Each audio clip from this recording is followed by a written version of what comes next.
రే time లేదురా మామ, bank మూసేస్తారు. సుమి బంగారాన్ని ఇంకా విడిపించాలి. టైం ఉందిలేరా, నువ్వు ఓపిక పట్టు.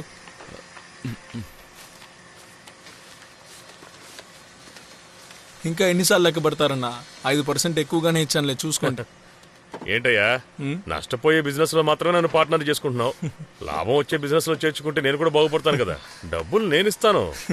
మంచి ఇన్వెస్ట్మెంట్ ఉంటే లూథియానా నుంచి కంటైనర్ కూడా దింపుతావన్నా, అది కూడా చీప్ రేట్లో. ఇక ఈ ప్రపంచం అంతా మాస్కులతోనే తిరుగుతుందన్నా. లేదు, నువ్వే కదా చెప్పావు.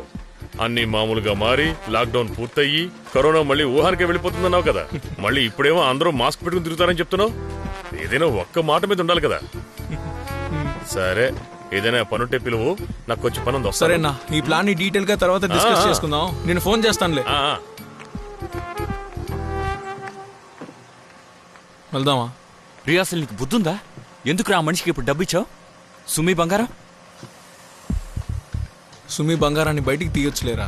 ఇప్పుడు మనం ఇతనికి డబ్బులు ఇస్తేనే మనకు కావాల్సినప్పుడు అతను మనకి